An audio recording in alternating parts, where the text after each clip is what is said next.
할렐루야. 코로나의 시기, 위기의 시기라고 하죠. 어떤 회사에서는 이제 절박하다라고까지 그렇게 얘기하는데요. 맞습니다. 위기의 시기입니다. 그러나 동시에 위기는 또한 기회가 될 수 있는 것이죠.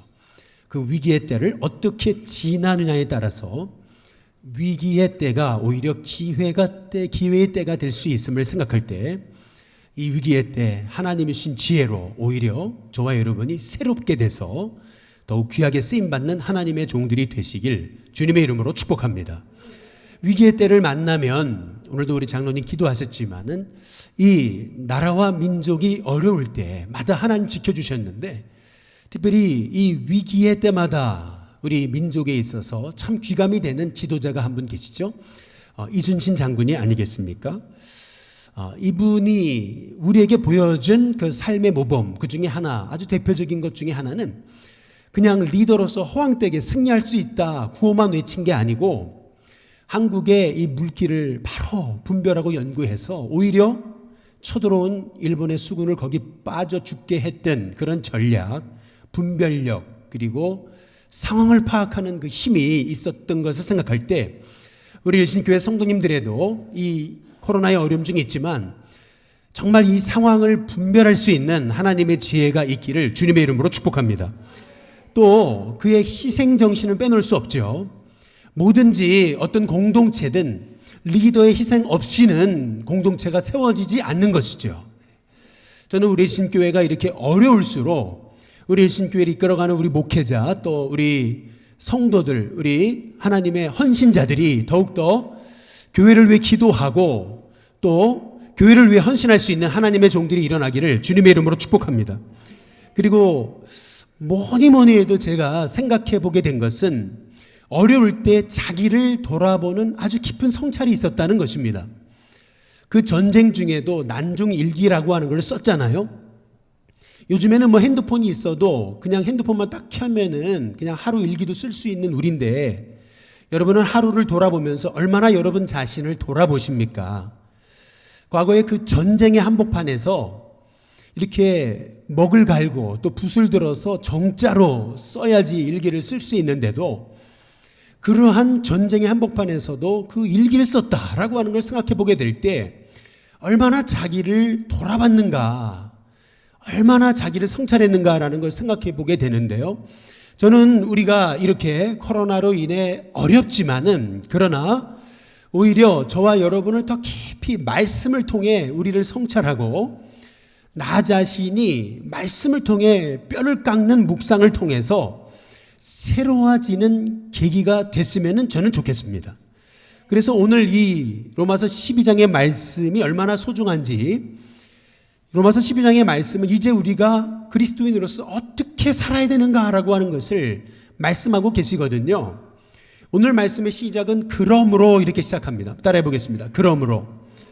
그러므로, 이 말씀 한 말씀으로 인해서 이 로마서 12장 1절이 위치한 이 말씀의 자리가 로마서 1장부터 11장의 말씀을 이렇게 총 정리해서 이제 12장으로 이어지게 된다는 것을 우리가 볼 수가 있는 거예요. 이 그러므로에 담겨진 뜻이 뭐냐면은, 한마디로 말하면 이런 겁니다. 야, 나 같은 사람을 어떻게 하나님 구원하셨는가?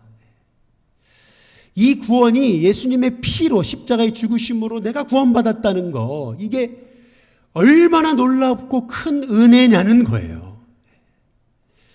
야, 이 놀라운 구원, 이렇게 이 죄로 인해서 죽을 수밖에 없는 나를 하나님 구원하신 거, 나를 택해 주신 거, 야, 나 같은 사람을 이렇게 택해 주셨다니, 그 하나님의 은혜가 감사함으로, 그러므로 이렇게 되는 겁니다.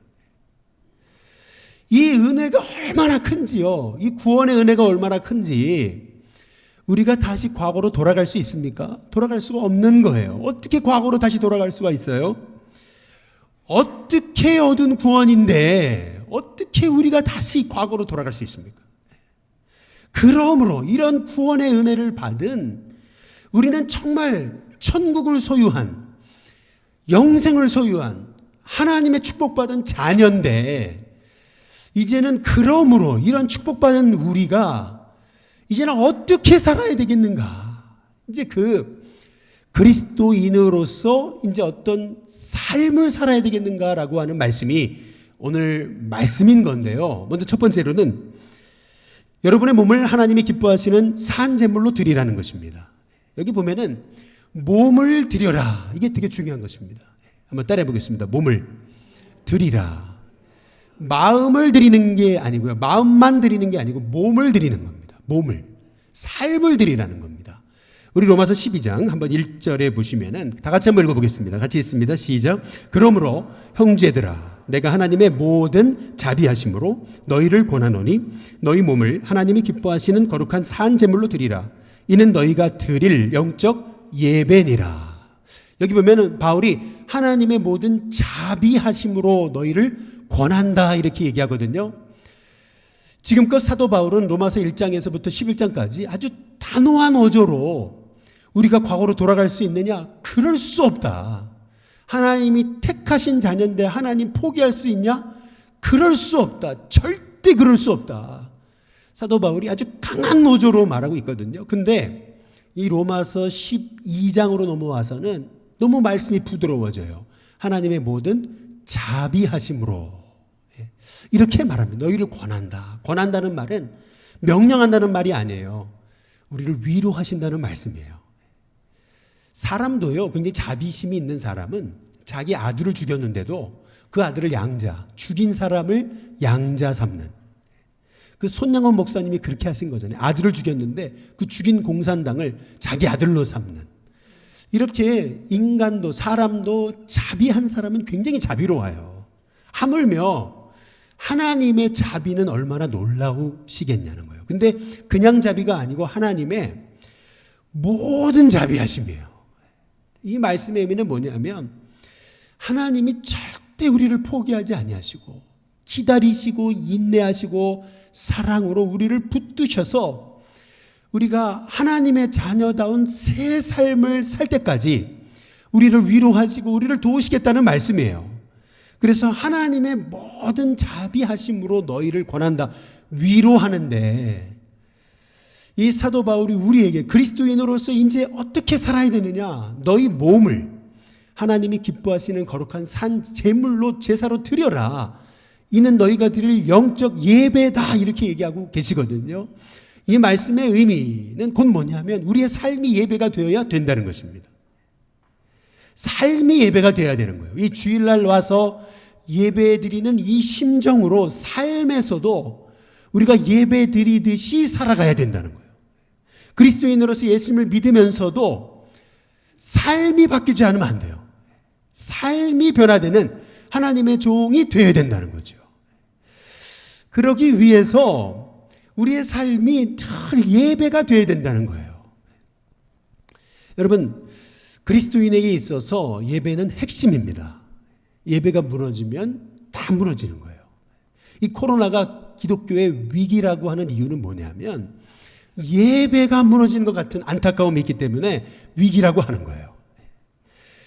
창세기에 보면 아브라함이요, 예배가 무너지니까요, 그 믿음의 사람, 결단해서 갈대아우르를 떠나가지고 75세 때 가나안까지 온 믿음의 사람이 예배가 무너지니까요, 그때부터 하나님 약속과 멀어지고 그 가나안을 떠나서 애굽으로 가고, 그리고 아내를 누이라고 속이면서 자꾸 인간의 꾀만, 인간의 생각만 앞서가지고 자꾸 그 문제를 그냥 인간의 방법으로 풀어가다가 나중에는 자기 아내까지 누이라고 속이면서 거짓말쟁이가 되거든요. 참 예배가 무너지니까 아브라함조차도 아주 부끄러운 그러한 사람이 되고 마는 거예요. 우리가 예배가 무너지면 자꾸 내 생각이 앞서고, 예배가 무너지면 꾀가 앞서고요, 자꾸 인간의 판단이 앞서고, 자꾸 하나님의 방법이 아니라 사람의 방법으로 문제를 풀려고 그러고요. 하나님의 사람도 예배가 무너지면 그때부터 추해집니다. 그렇기 때문에 우리 그리스도인의 삶은 예배가 핵심인 거예요. 하영조 목사님 얘기를 들어보니까 어떻게 그 하영조 목사님, 그리고 그 동생 하스테반 선교사도 그렇고, 어떻게 그 형제들이 그렇게 하나님이 귀하게 쓰셨나 알고 보니까 그 아버지가요, 매일 아침 저녁으로 그렇게 가족들과 함께 예배 중심으로 살았다는 거예요. 그땐 그걸 몰랐는데 그렇게 예배에 목숨 건 아버지의 모습을 통해서 하나님이 그 가정을 통해 참 인물들이 일어나는 거거든요. 그런데 오늘 말씀에서 우리 주님이 주시는 말씀이 뭐냐면 우리의 삶이 예배가 되어야 된다는 거예요. 삶이 예배가 되려면 어떻게 되냐면 우리가 하나님께 드려지는 산 제물이 되어야 된다는 거예요. 그러면 제물이 뭐냐? 여러분이 구약 때 제사를 드릴 때 보시면은 이 양을 죽여가지고요, 각을 뜨고 내장을 내고 불에 태워가지고 피를 뿌리고 그래서 제단에 바치거든요. 절대 제물은요 살아있는 법이 없습니다. 제물에 절대 하나님께 드리는 제물의 조건, 그 제물이 죽어야 돼요. 마찬가지로 우리의 삶이 하나님이 기뻐하시는 거룩한 산 제사 예배가 되려면 저와 여러분의 자아가 죽어야 됩니다. 오늘 장로님 기도하신 것처럼 나는 십자가에 죽어야 돼요. 내 고집, 내 아집, 내 생각, 내 판단 다 죽어야 돼요. 그리고 이제 하나님의 뜻에 절대 순종하는 하나님의 종이 돼야 되는 거죠. 군에 있을 때 최전방 철책선에서 근무했는데요. 그때 이 기르던 닭이 있었어요. 닭을 죽이라 그래가지고 잡으라 그래가지고 고참 하나가 딱 죽였는데 안 죽었어요. 칼에 찔렸는데 팔팔팔 뛰어다니는데요. 가관이더라고요. 근데 보세요. 죽어야 되는데 제물이 안 죽으니까 이건 가관이 되는 거예요. 저와 여러분이 매일 말씀을 통해서 나 자신은 죽고 내 안에 예수님이 사셔서 여러분을 이끌어 가시는 은혜가 있게 되시기를 주님의 이름으로 축복합니다. 그래서 늘 나는 죽이고 내 안에 예수님의 말씀이 나를 이끌어 가시는 삶, 그것이 삶이 예배가 된 삶이거든요. 저는 우리 신교회 성도님들이 말씀을 통해서 매일매일 여러분의 삶이 바뀌는 은혜가 있게 되시기를 주님의 이름으로 축복합니다. 그것을 위해 필요한 것은 몸을 드리라는 거예요. 몸을 드려라. 너희 몸을 하나님 기뻐하시는 산 제사로 드려라. 몸을 드려라. 마음만 드리라는 게 아니에요. 네.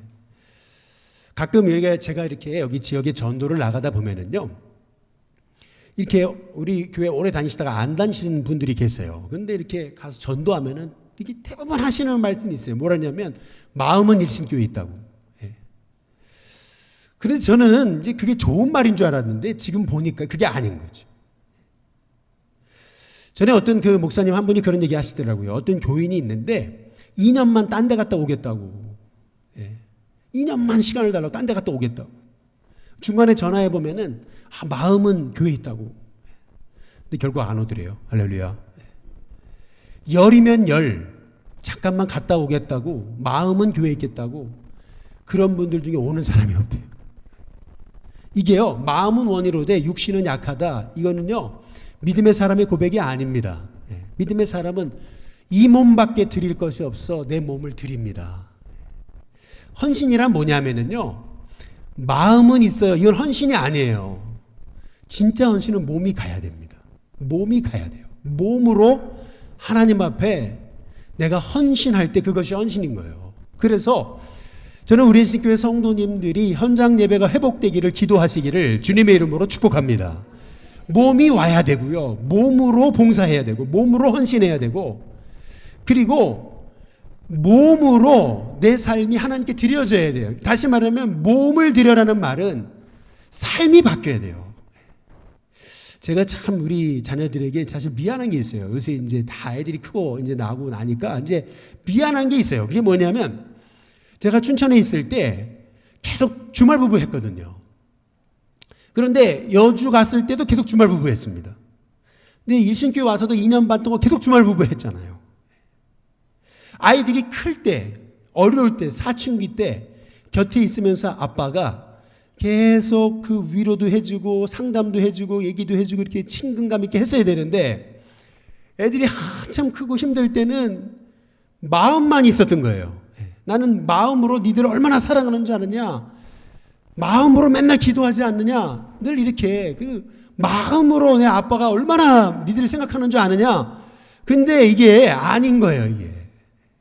같이 있어줘야죠. 같이 이렇게 곁에서 같이 몸이 함께 있어야 몸으로 함께 이렇게 계속 대화하고 이해되는데 이 주중에는 주말 부부로 있다가 주일날에는 또 제가 바쁘니까 뭐 아이들에게 친밀감 있게 얘기 잘 못해줬어요. 근데 그게 참 후회로운 거죠. 후회스러운 거예요. 네. 그렇구나. 여러분, 우리가 마음은 있다. 여러분, 이것은요 다 핑계예요. 사실은 몸이 가야 돼요. 몸이 가야 돼요. 진짜 헌신은 몸으로 하는 거예요. 저는 우리 인식교회 성도님들이 여러분의 몸을 하나님께 드린다. 이 말의 의미, 삶을 하나님께 드려서 여러분의 삶이 세상 속에서 하나님 기뻐하시는 변화된 삶으로 하나님이 쓰시는 하나님의 종들이 되시길 주님의 이름으로 축복합니다. 두 번째로, 우리가 구원받은 하나님의 자녀로서 이제 이 구원이 얼마나 놀라운데 그러므로 이제 어떻게 살아야 되냐면 이 세대를 본받지 말라는 거예요. 마음을 새롭게 함으로 변화를 받으라는 거예요. 저는 우리 신교회 성도님들이 세상을 본받지 않으시기를 주님의 이름으로 축복합니다. 성경에 보면은 아주 참 시작은 좋았어요. 근데 그의 인생의 마지막이 참 부끄러운 구원을 받았던 인물이 롯입니다. 아브라함과 함께 갈대우를 떠났잖아요. 그래서 가나안까지 왔잖아요. 믿음의 사람이잖아요. 근데 성경은 이 롯에 대해서 부끄러운 구원의 대명사로 소개를 해요. 그것이 어디 나오냐면 베드로 후서 2장을 찾아보시면 나와요. 아주 부끄러운 롯, 그 구원에 관해서 얘기하는데 왜 롯이 그렇게 됐느냐? 거기 성경에 보면 그렇게 얘기해요. 그 의로운 롯이 소돔과 고모라에 거하면서 밤낮 그 소돔과 고모라 백성의 죄악을 보고 들음으로 의로운 롯의 마음이 상했다 이렇게 얘기합니다.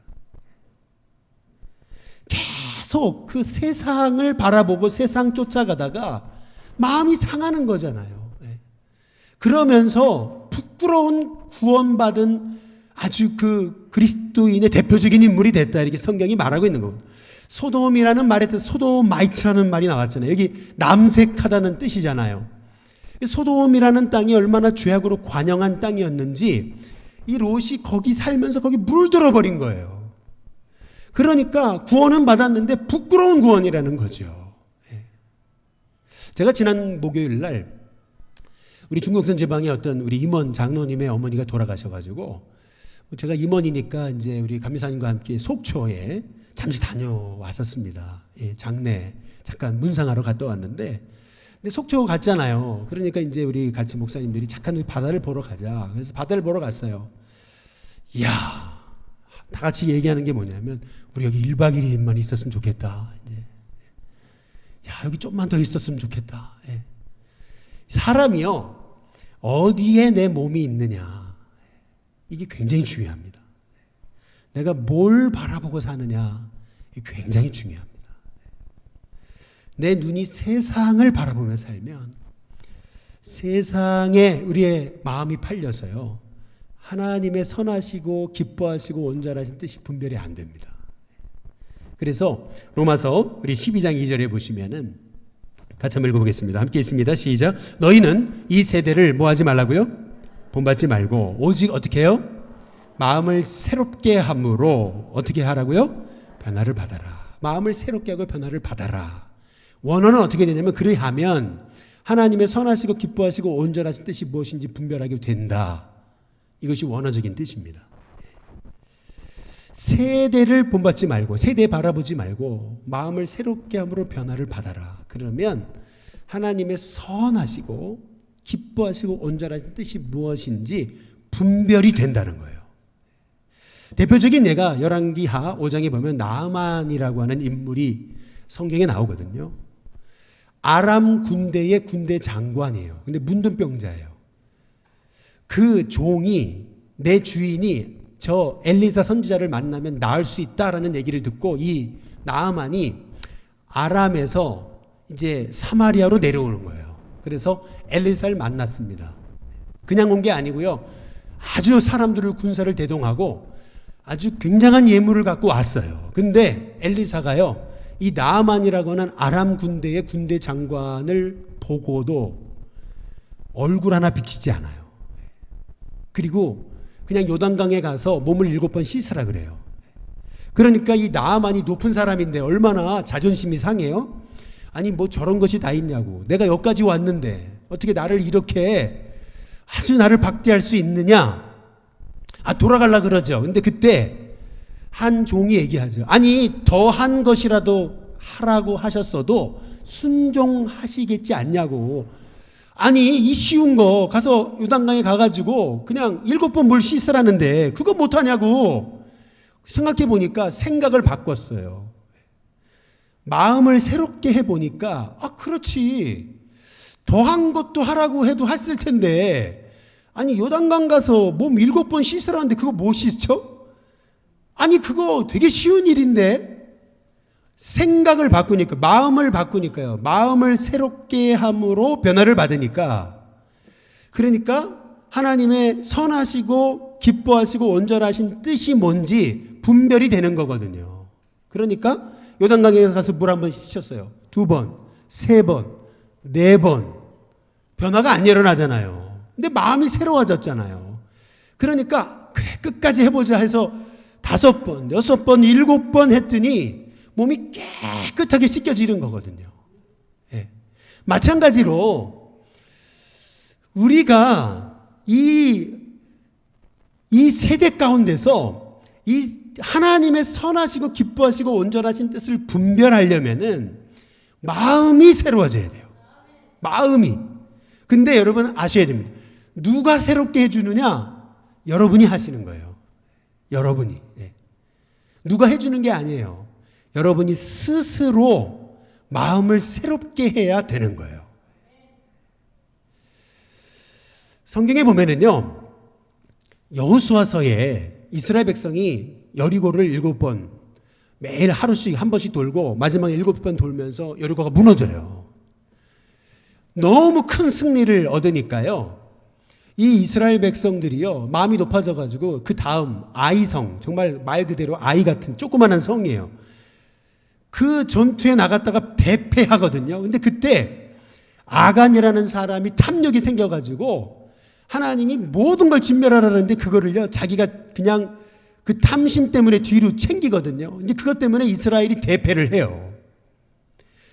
여호수아가요, 아니 이게 어찌된 일입니까? 하면서 여호수아가요, 하나님 어떻게 해야 이 위기 가운데 우리가 회복돼서 다시 일어설 수 있습니까? 하나님 앞에 기도하는데 하나님이요, 여호수아서 7장 13절에 보시면 이런 얘기합니다. 너희는 내 일을 위하여 스스로 거룩하게 하라. 옛날 성경에는 내 일을 위하여 스스로 성결케 하라 이렇게 나옵니다. 한번 따라해 보겠습니다. 스스로. 여기서 중요한 단어가 뭐냐면요, 스스로예요. 스스로. 누가 해주는 게 아니에요.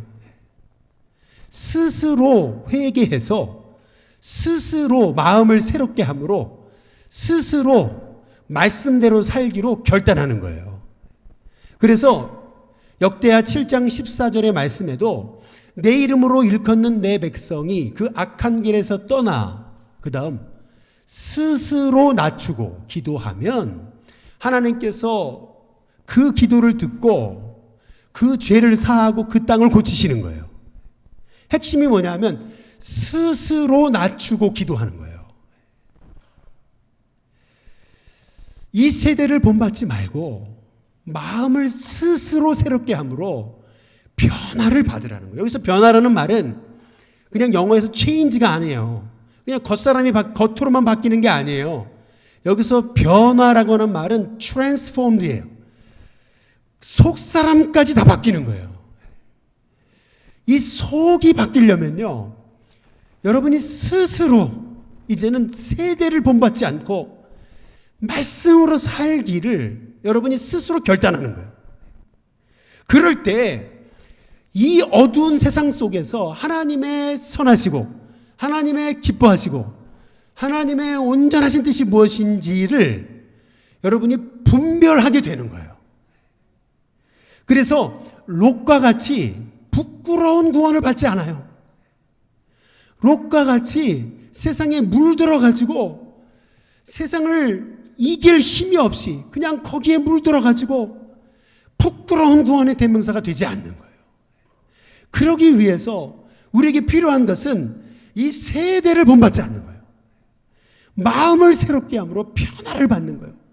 그러면 끊임없이 하나님께서 여러분에게 하나님의 선하시고 기뻐하시고 온전하신 뜻이 무엇인지 분별하게 하실 줄로 믿습니다. 마지막 세 번째로 구원받는 그리스도인의 삶의 이 변화된 삶, 그러므로 이런 놀라운 구원을 받은 우리 어떻게 되느냐? 믿음의 분량, 우리의 각 사람에게 우리에게 나눠주신 믿음의 분량대로 지혜롭게 생각하는 법을 배우라는 거예요. 한번 따라해 보겠습니다. 생각하는 법. 이 생각이 중요하다고 계속 성경은 말씀하고 있어요. 우리 로마서 12장 한번 3절을 보시면은 같이 한번 읽어보겠습니다. 함께 있습니다. 시작. 내게 주신 은혜로 말미암아 너희 각 사람에게 말하노니 마땅히 그다음 뭐죠? 생각할 그 이상의 생각을 뭐 하지 말라고요? 선을 넘지 말라는 거예요. 그냥 분수를 지키라는 거예요. 생각할 그 이상의 생각하지 말고 그 다음 어떻게 하죠? 오직 각 사람 하나님께서 그 다음 뭐예요? 각 사람에게 나눠주신 믿음이 있다는 거예요. 믿음의 분량대로 어떻게 하라고요? 지혜롭게 생각하라는 거예요. 예를 들자면 하나님께서 이스라엘 백성을 출애굽시키셔서 이스라엘을 광야로 이끄셨잖아요. 근데 이스라엘 백성들은 40년 동안 계속 원망합니다. 마땅히 생각할 그 이상의 생각을 품지 말아야 되는데 자꾸 돌아가자 괜히 왔다 원망하고서 끊임없이 돌아가자 옛날로 돌아가자 그러거든요. 근데 마땅히 생각할 그 이상의 생각을 품지 않고 믿음의 분량대로 지혜롭게 생각했던 여호수아 갈렙은 아니다. 하나님이 저 가나안 땅을 우리에게 주신다. 믿음의 생각으로 그들의 생각을 하나님의 말씀으로 붙잡아 맸거든요. 결국 마땅히 생각할 그 이상의 허망한 생각, 원망의 생각을 품지 않고 끊임없이 그 생각을 하나님이 일하시는 도구로 만들었던 여호수아 갈렙은 그 가나안의 주인공이 되는 것이거든요. 저는 우리 신교회 성도님들이 우리가 구원받은 게 얼마나 놀라웠습니까? 나를 택하신 게 얼마나 놀라워요. 나를 통해 하나님이 계획하신 뜻과 섭리가 있어요. 어제도 우리 그 신방을 잠깐 갔었는데 하나님이 정말 우리 성도님들의 삶을 붙들고 계신다라는 믿음 가지고 하나님이 어떤 상황에서도 우리에게 복을 주신다는 그 믿음을 가지고 마땅히 생각할 그 생각, 하나님이 기뻐하시는 거룩한 생각을 품고 저는 승리하는 우리 성도님들이 되시기를 주님의 이름으로 축복합니다. 한번 예수님을 생각해 보시면은 하나님의 아들이신 예수님이 하늘 권세를 버리시고 육신의 몸을 입고 이 땅에 오셨잖아요. 예수님이 이 땅에서 얼마나 놀라운 기적을 행하셨습니까? 죽은 자도 살리시고 앉은 뱅이도 일으키시고 그리고 오병이어로 5,000명을 먹이셨잖아요. 예수님이 말씀만 하시면은 그런 놀라운 기적을 행하실 수 있었잖아요. 그런데 예수님은 십자가에 달리시면서요. 너가 하나님의 아들이면 내려와 봐라 조롱하지만 예수님 내려오지 않으세요. 사람들이요. 그 밑에서 조롱하면서 머리를 흔들면서 저것 봐라. 사람이요. 자존심이 구겨지는 것보다 더 큰 마음의 고통은 없는 거거든요. 한번 하나님의 아들이면 내려와 봐라 조롱하고 예수님의 옷을 다 빨개 벗겨가지고 그 예수님이 입고 계신 옷을 군병들이 서로 나눠 가지면서 그러면서 서로 제비 뽑아가지고 누가 갖겠냐 이렇게 그 밑에서 그렇게 희롱하고 조롱해도 예수님은 끝까지 하나님께서 계획하신 십자가 구원의 삶을 포기하지 않으시거든요. 마땅히 생각하실 그 이상의 생각을 하지 않으시는 거예요. 마찬가지예요. 우리도요. 내게 주어진 삶이 있어요. 여러분을 하나님의 자녀로 택하시고 부르셨어요. 하나님이 여러분을 하나님이 쓰시고자 부르셨는데 우리는 자꾸 세상 본받으려고 그러고 우리는 자꾸 이 생각이요. 허망한 생각 속에서 자꾸 누가 내 자존심 밟으면은 그러면은 자존심 상했다 그래서 우리가 낙심하고 원망하고 그리고 서운함에 빠져가지고 자꾸 생각이 계속 서운함에 이렇게 꼬리에 꼬리를 물어가지고 결국은 내 생각이 하나님이 일하시는 통로가 되지 못하거든요. 조윤산 목사님이 쓰신 파이프 행복론이라는 책이 있습니다. 파이프 행복론이라는 게 뭐냐면 우리 그리스도인의 삶은요, 이렇게 하나님의 복을 파이프처럼 흘려보내는 삶이 되어야 된다는 거예요. 우리의 삶이 하나님 주시는 복을 받은 사람은 이 복을 흘려보내는 파이프 같은 인생이 되어야 되는데, 그러기 위해서 참 이분이 하시는 그 책에서 하셨던 말씀 중에 제가 참 마음에 와닿던 게 있어요. 그게 뭐냐면은 한번 따라해 보겠습니다. 95를 생각하라. 우리 인생에서 이제 100이라고 한다면은요, 우리 인생에서 이렇게 나를 힘들게 하고 비판하고 하는 사람들은요, 5에 불과해요. 5. 95의 사람들이 나를 지지해주고 95의 사람들이 나를 밀어주는 거거든요. 근데 우리는 이 5라고 하는 비판, 5라고 하는 이 부정적인 생각, 여기에 빠져드는 거예요, 사실은. 하나님이 날 사랑하시는 게 95거든요. 그런데 자꾸 우리는 5에 주목해요, 5. 그러다 보니까 마땅히 생각할 그 이상의 생각을 하지 말아야 되는데, 이 5라고 하는 생각에 매이지 말아야 되는데, 우리는 95를 바라보지 못하는 거예요. 그래서 저와 여러분이 구원받은 하나님의 자녀를 승리하려면요, 95를 생각하라는 거예요. 나를 택하신 하나님의 은혜가 얼마나 놀랍냐는 거예요. 그 은혜만 생각해도 하나님이 내게 주신 구원의 감격으로 그 이상의 허망한 생각 속에서 낙심하고 좌절하고 원망하고 비판하지 말고 하나님이 주시는 믿음의 분량대로 지혜롭게 생각하라고 하는 거. 우리가 하나님의 복을 흘려보내는 파이프 같은 복의 통로가 되려면 저와 여러분이 95에 집중하시기를 주님의 이름으로 축복합니다. 95에 집중하세요. 5에 집중하지 마세요. 제가 이 말씀만 드리고 마치겠습니다. 트레폰타나라고 하는 말을 혹시 들어보셨습니까? 이 트레라고 하는 말은 세계의 뜻이고요. 폰타나라고 하는 말은 샘이라는 뜻입니다. 이 트레폰타나라고 하는 것은 뭐냐면 사도 바울이 로마에서 목이 잘려서 순교했던 자리, 그곳을 트레폰타나라고 하는 겁니다. 그곳에 교회를 세웠어요. 사도 바울이요, 목이 잘려 순교할 때 목이요 뚝 떨어지면서 한 번, 두 번, 세 번 이렇게 굴렀다 그래가지고 그 세 번, 한 번, 두 번, 세 번 구른 자리에 샘이 터졌다 그래가지고 그것을 트레폰타나라고 하는 거예요. 그 트레폰타나, 로마의 트레폰타나에 가면은 트레폰타나 교회라고 있다는 거죠. 그 교회 가면은 이 바울의 참수 현장을 조각해 놓은 이 상이 예술 작품이 있어요. 그런데 여러분 지금 여기 흐려가지고 잘 안 보이시지만은 이 조각을 가만히 이렇게 들여다보면은요, 바울을 죽이고 있는 사람의 그 얼굴이 얼마나 그렇게 잔혹한지 몰라요. 바울은요, 목이 잘려 순교하면서도 그렇게 그 죽음의 위기 앞에서 팔은 뒤에 묶여버렸어요. 그런데 말이죠, 그렇게 잔혹한 현장 가운데서도 사도 바울은요, 끝까지 믿음을 놓지 않는 거예요. 이 트레폰타나, 사도 바울의 목이 잘리면서 목이 3번 굴러 떨어졌다. 거기에 샘이 터졌다. 3개의 샘이 터졌다. 그래서 트레폰타나라고 하는 거거든요. 이 사도 바울의 인생을 보면서 우리가 깨닫게 되는 것은 그는 세상을 본받지 않은 거예요. 세상을 바라보지 않은 거예요.